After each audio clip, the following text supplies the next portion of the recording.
If you love my channel and would like to show your support, please click on the link below this video and become the patron of the Ushanka Show. For as little as $1, you can help us grow and create the new interesting videos about the life in Soviet Union. Hello, comrades, and welcome back to Ushanka Show. Здравствуйте, товарищи. Today we're gonna finish our story about Soviet tourism, although there is so much more we can talk about it, but it's already video number 8, so I would like to just kind of wrap the things up and move, because there's way more topics that we can discuss in our videos about life in Soviet Union. So quick recapture, quick review of our previous episodes. What did we learn about Soviet tourism and people spending their vacation going overseas and visiting other countries? First of all, Soviet people had to go through extensive vetting. They had to be chosen by being morally and politically reliable people. Soviet tourists always traveled in groups, usually about 20 to 35 people. You weren't allowed to travel to the other countries every single year. As I mentioned, it was really hard to get putyovka, the travel voucher, to go to the other country, but some people had connections, had blood. We talked about that word too. So they could technically go every year, but usually there were limits. If you visited some kind of socialist country like Poland, Bulgaria, Yugoslavia, then it's about 2-year gap between that visit and next visit. Now, if you went to capitalistic country like Germany, England, whatever, then it's usually 3 to 5 years waiting period, then they let you go to the other countries, capitalist countries again. And of course, if you didn't behave appropriately when you were in another country, then it will be duly written down, noted that, for example, the person expressed too much excitement about capitalistic way of life. They were claiming that it looks so much better to live in Germany, for example, that stores look nice and there's a lot of items, everything is clean. If you are too loud to express your excitement about other countries, then you can get in trouble and it will be you'll be banned from traveling abroad forever. While people were in other countries, they were supposed to always be in their groups as a general rule. Every group had their leader that'd be watching over the group, and if you went missing, it was a huge deal. Even if you fell behind your group, even 200-300 feet, that could be noted and says that you were trying to do something shady, or you were just acting appropriately. That can be for you, you'll be on the blacklist for not going again to the other countries. So Soviet tourists must stay in groups.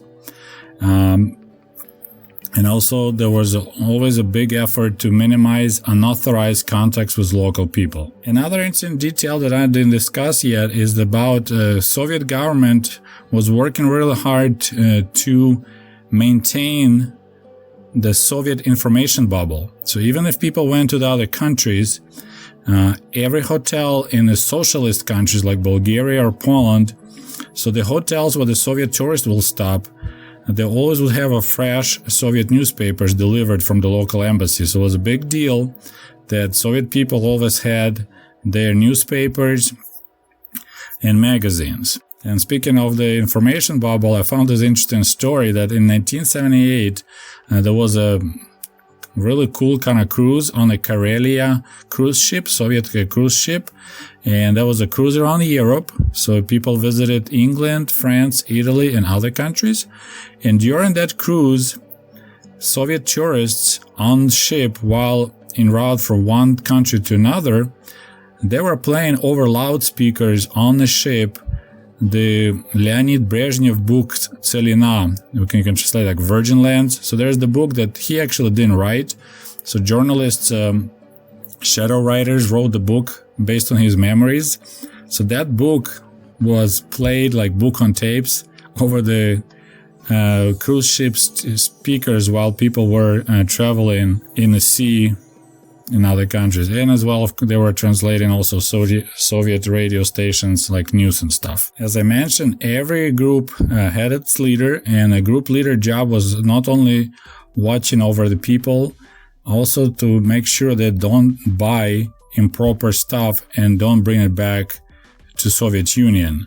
Any foreign printed materials were forbidden from bringing back, especially pornography magazines and Bibles. Big thing was about Bibles. I even remember when I was in school, we had kind of like a lecture. They brought a guy who showed us this skinny tiny Bibles that people were smuggling, and it was like really bad thing. So there was Bibles printed, designed specifically to be smuggled into Soviet Union, and that was a big deal. Like, look, this is what capitalist enemies do. They bring these Bibles into our country. So there was a big deal about not allowing Soviet tourists to bring any printed materials from other countries. Now we're going to our main topic of this video, the smuggling goods back into to the Soviet Union.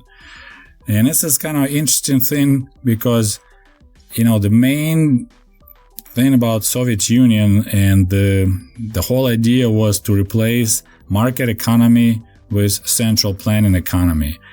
And that's what happened. We had deficit. I mentioned that word many times, and my viewers already noticed that we had shortage of a lot of things. Like stores were quite empty. There's a lot of things you had to wait to be on the waiting list for months or years. Like Soviet cars, you could wait up to 9 years to purchase a car, even if it was so expensive. So when the Soviet tourists went to other countries, especially like Yugoslavia or capitalistic countries like Germany, they saw stores full of these all desirable items like shoes, clothing, electronics, watches, cosmetics, perfumes, even chewing gum and condoms. So they want to buy it and bring it home. But we already talked about it, that there was a limit how much money you can bring with you. In like 60s and early 70s, the limit was like $32 you were allowed to purchase. It was illegal to own foreign currency in Soviet Union. And the only way you could buy it is when you had a putyovka, when you had a travel voucher to go to the other country. So what many people tried to do is to bring some extra items with them so they can sell them, like in Yugoslavia, and use the money to buy desired goods. And of course, Soviet government knew about that too, so there were quite a strict limits how much stuff you could bring along with yourself. For example, you were allowed to bring only one radio receiver, like only one film camera, only 2 watches, only one golden ring, only one golden chain, and stuff like that. So they were actually checking the items that you take along with you. And quite a few items were popular in Bulgaria, Yugoslavia, like for example, Soviet camera Zenit. Very popular item. So that's what people they'll bring a camera, because you're tourists, you're taking pictures. So they'll buy a camera, a brand new camera, and they take it with them to sell, and then use the money to buy something to bring back to the Soviet Union. Many people were bringing vodka because, Russian vodka was always in demand, and the limit was 2 bottles per person. So people would try to maybe hide another extra bottle. Also, they'll try to hide somewhere rubles, so maybe they can trade for the local currency over there in the country. With vodka was pretty funny because quite often those bottles didn't make it to the final destination. People just being on a train and being bored, so they just pop the bottle open and start drinking, get drunk, and there'll be like reports that some tourist got too drunk and fell off the second level bunk in a train and it got hurt.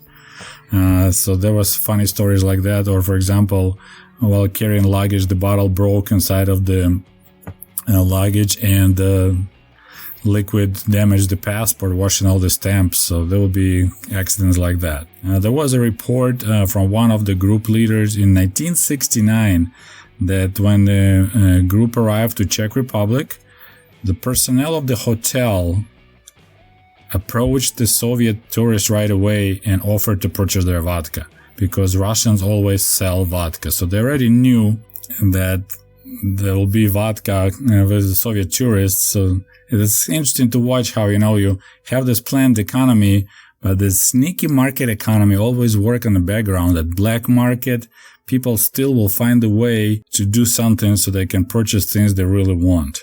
And then, of course, people will file the claim that they lost their camera or their camera got stolen, but apparently a guy would sell the camera to get money to purchase something else. One of the worst things that the Soviet tourists could do while being in another country is go on your own for a walk or whatever. That was a big deal, that you're not allowed to go on your own anywhere. And if it happened, then of course a leader of the group can get in trouble, and they would had to knock at night. They'll go and they check, make sure that everyone stays in their room and not sneaking out to be on the streets. And once again, there was really almost dumb laws about, for example, apparently in Soviet Union, we had a shortage of stuff for knitting. So you can knit a sweater or whatever. And I'm not sure if I can say that word correctly in English, but it's mohair. So that type was, quite a few of those things were available in Yugoslavia. So the Soviet ladies really wanted to buy, but it was illegal you weren't allowed to bring mohair stuff back. So what the ladies did, they will purchase that mohair and knit right away while they're on a trip. And they're reunion, they'll knit things quickly, like blankets, whatever really basic, really quick work you can do, and then bring back as items. So you're not allowed to bring it on a roll, but they'll quickly knead the item out of it like a blanket and then smuggle back home. Then they take it apart back at their apartment, run through the steamer to get them straight again, and then they make whatever they want or sell it. And from the middle of 1970s till beginning of the 80s, the huge thing is to bring jeans, especially Levi's or some Italian brands. That were in high demand back in Soviet Union. So you could sell easily a pair of jeans for 100 rubles, or Levi's, I believe the price was going all the way as high as 300 rubles per pair. So 2 monthly salaries people were willing to pay for a pair of American Levi's. And that would pay for your trip. So that's what people would do. They'll try to smuggle some money or trade their goods for money or anything else. And then they bring jeans back to their hometown and sell it. And it will pay off for their trip. And of course, there were limits. You were allowed to bring only one pair of jeans or only one jean jacket.